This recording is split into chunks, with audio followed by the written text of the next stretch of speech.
Today's video is sponsored by Energy Sage. Stick around until the end of the video to learn how Energy Sage can help you research the best solar panels and energy storage systems for your home, find local, verified installation companies in your area, and make those first steps towards energy independence. Back in 1839, a young physicist by the name of Edmund Becquerel observed something he called the photovoltaic effect for the very first time. That, in case you are curious, is the name for the process by which a material, when exposed to sunlight, produces a voltage across its surface which, when connected to an electrical circuit, causes an electrical current to flow. It wasn't until 1883, however, that Charles Fritz, a New York inventor, created the world's first photovoltaic solar cell. He coated selenium with a thin layer of gold that could generate electricity from sunlight at an efficiency of around 2%. Since then, photovoltaic cells have come a long way, and with more affordable materials and construction techniques, and a far longer lifespan and efficiency to boost, most modern photovoltaic cells today average around 20% efficiency, an order of magnitude higher than those very first cells. And in laboratories around the world, researchers are now working on new solar cell technologies that are capable of nearly 50% efficiencies. In the last decade alone, the cost of photovoltaic solar panels has dramatically dropped. A decade ago, here in the US, a 6 kilowatt-hour peak solar system would have set you back about $50,000, meaning if you wanted solar on your roof, you'd better be loaded.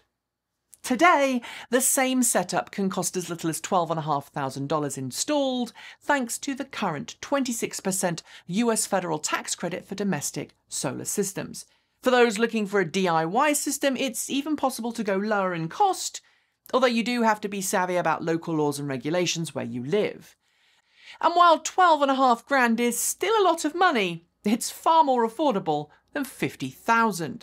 In the same way, the cost of grid-tied energy storage systems has also come down considerably in the last decade. Thanks to dramatic improvements in battery technology, grid-tied energy storage products are now far more affordable than they were, meaning for some, energy backup for emergencies is now possible without spending money on noisy and unreliable gasoline, diesel, or natural gas generators.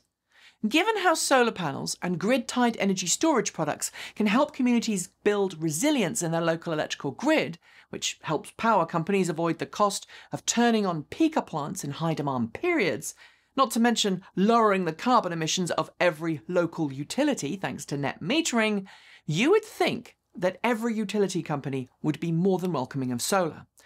The reality? Not so much, at least according to the Environment America Research and Policy Center. It's a non-profit with offices in Denver, Colorado and Washington, D.C., and focuses on promoting policies and programs that ensure Americans have access to clean water and fresh air, an unspoiled natural landscape, and an energy future that doesn't cost us our very existence. Its latest report, published last week, details how, while solar panels and solar power have soared in popularity in the last decade, and 79% of Americans believe that developing non-fossil fuel energy sources should be the country's top energy priority, utility companies across the nation are taking steps to ensure that solar panels are more difficult and more costly to install than they should be. The report, which I'll link to below, tells a tale of corruption and underhanded behaviours happening across the country as utility companies and special interest lobbying groups try to undermine the success of solar with policies that seek to make solar panel more, not less expensive than other generation methods. In a world where we are transitioning to cleaner forms of transportation, often fueled by electricity, that could not only spell trouble for consumers' home electricity bills and energy sources, but also work to make electric vehicles less appealing to customers who haven't yet made the switch. After all, being able to generate power at home that you can then use to power your car is not only freaking cool, but it can also significantly reduce your carbon footprint and your utility bills.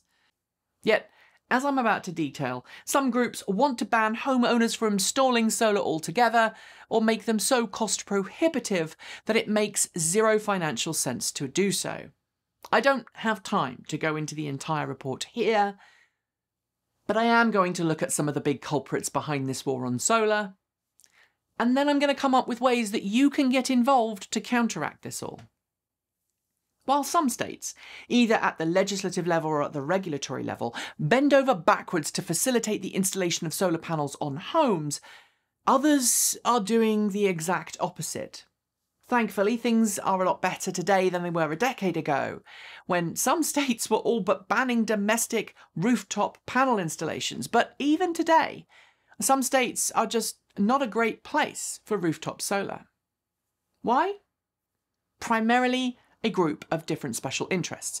The Edison Electric Institute, the Consumer Energy Alliance, the Koch organization's campaign organization, Americans for Prosperity, and the American Legislative Exchange Council, plus others, all of which have been using their power and influence to try and convince states across the nation to pass new anti-solar legislation.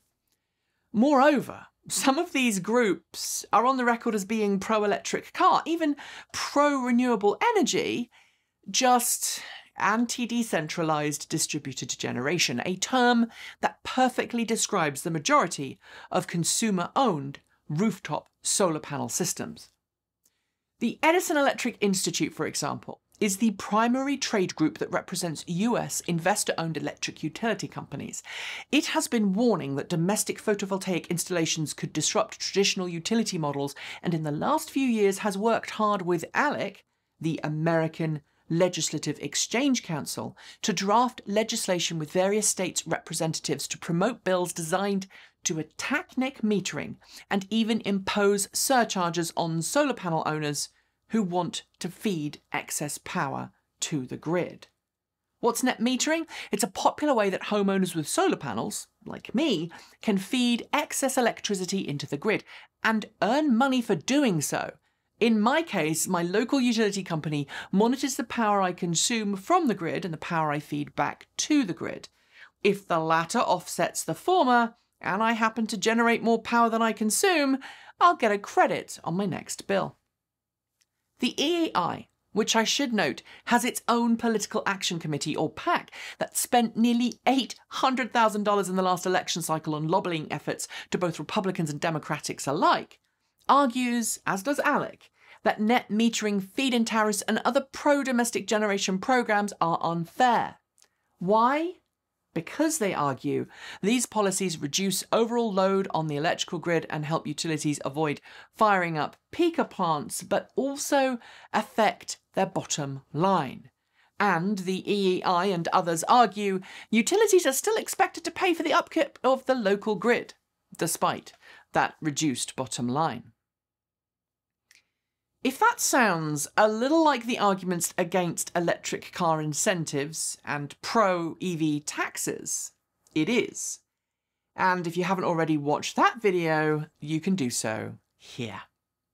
As for the Consumer Energy Alliance, it's another major industry group for utility companies and fossil fuel companies. In fact, its members read like a who's who of the energy industry, and while it publicly says it is a, quote, leading voice for sensible energy and environmental policies for consumers, end quote, it, as the report's authors note, has no nationally respected consumer organisations among its members.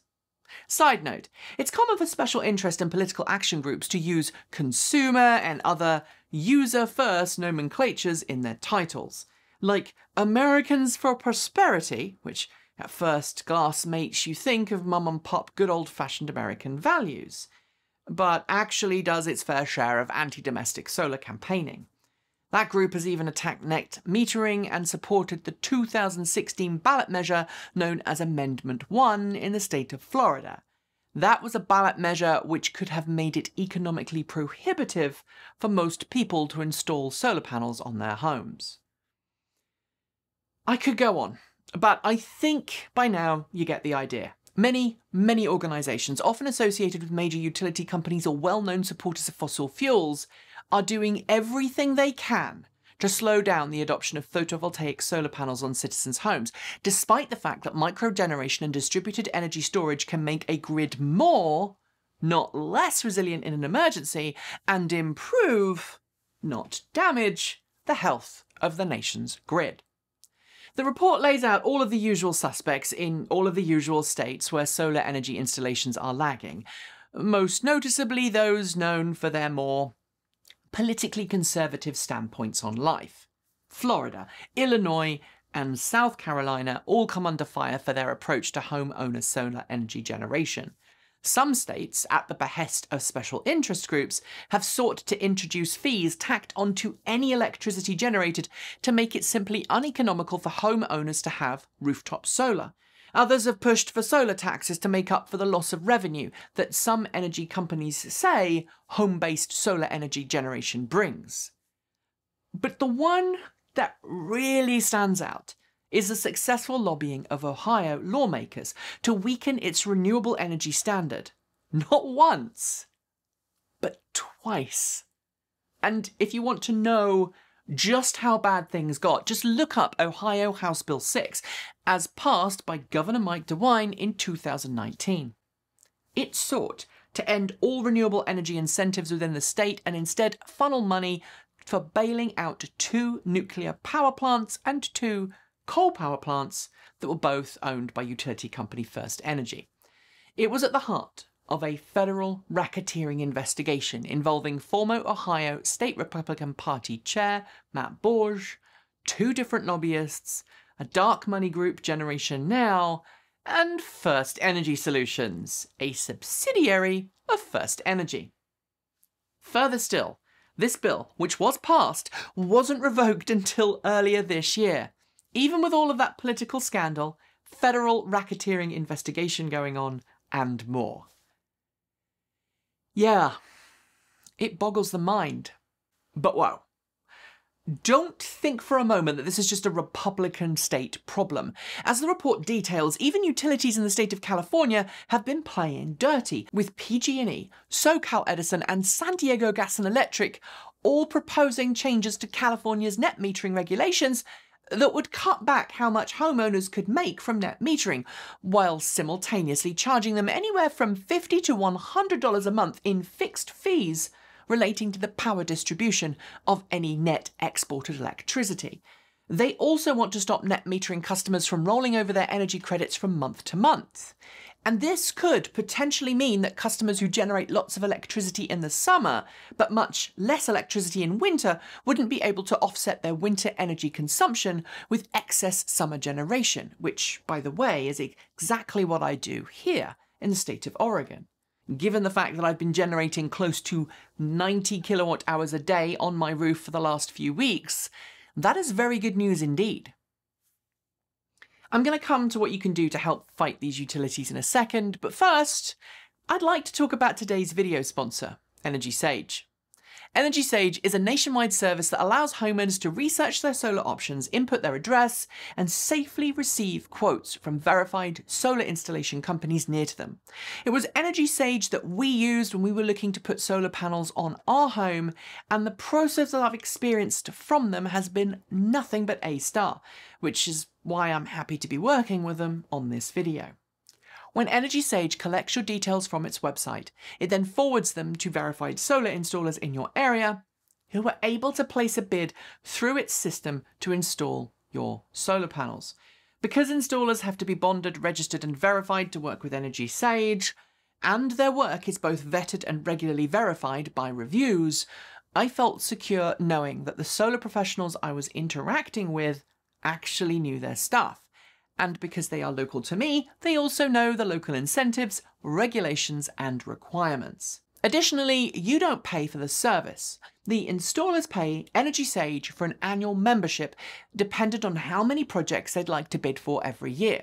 Like all of the checks I've just shared, this really does sort out the good installers willing to stand by their work from the hordes of companies on Facebook and YouTube who want your money through some federal scheme. You can find out more about Energy Sage by following the link below. Remember, it's completely free and there's no obligation to buy anything if you want to try out Energy Sage for yourself. However, full disclaimer, this is an affiliate sponsorship, so if you follow the link, which we hope you will, you'll get a kickback, which hopefully will help you and us as well. So far, I've detailed some of the frankly scary amounts of money being spent on trying to end rooftop solar, but now we're coming to the good bit, where you can get involved to help fight it. First, get active in your local community. Look, I know not everyone is a political wonk, but being active in your local community and advocating for rooftop solar with your friends and neighbours mean that they too become aware of the issues. And when legislation is passed that's anti-renewable, such as the law just signed in Florida earlier this week, that makes it all but impossible for the state to have a 100% renewable energy portfolio, you need to be willing to get involved to get the law changed. Even if you, your friends, and your neighbours aren't political, I am pretty darn sure that most people don't want their freedom to generate their own energy on their home taken away or heavily taxed, especially if they like the idea of filling up their car with home-generated electrons. Okay, I know electrons aren't actually generated, they're just moved around, but you know what I mean. Second, read the report. I'll link to it below, and see if your local utility comes up in the mentioned list of bad actors. You might happen to live somewhere where you have no choice where you get your electricity from, but as a consumer of a utility, you have a voice. Talk to the local utility commission, and if there is a local non-profit supporting the interests of renewable energy generators, consider joining. Full disclaimer. As part of me getting solar panels on my home, I did join the Northwest Energy Coalition. It's an NGO that not only campaigns for renewable and clean energy policies, but also represents the thousands of individual members across the Pacific Northwest who generate their own electricity, be it on the roof of their home, from wind turbines on their land, or through other more novel generation methods. While I'm not particularly active in that group, it does mean that I'm kept abreast of what's going on in my region, and also federally. Finally, I just want to say thanks for watching thus far if you have. I know this topic is a tangential one to our usual cleaner, greener, safer and smarter transportation fare, but as studies have shown, if you go electric, solar panels are often not far behind. And the more people that generate power on their homes, the less fossil fuels are needed in our grid mix, and the better things become for everyone. That's it for today. Please do hit subscribe and the bell if you haven't yet, as it stops YouTube from doing weird things with our content, and make sure that you're subscribed to Transport Evolved Take 2 and Transport Evolved Shorts. There are links below.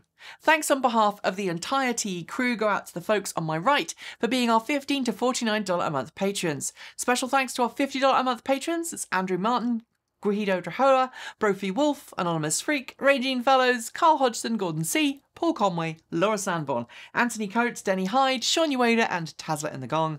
And our deepest gratitude to our $100 a month Patreon supporters, John Lyons, Marcel Ward, Reggie Watts, JP Fagerback, Will Graylin and Ian. If you'd like to join the ranks of wonderful supporters, you'll find links below to Patreon, Bitcoin and Ko-fi. You can chat with the team and TE fans over at Discord, and if you'd like to buy some TE swag, point yourself over to our Redbubble store. Our new Pride designs, just like this one, are in store right now, and all proceeds do go to the Trevor Project this month. I cannot wait to see photographs of you all showing your pride. Thanks for joining me, and until next time, keep evolving!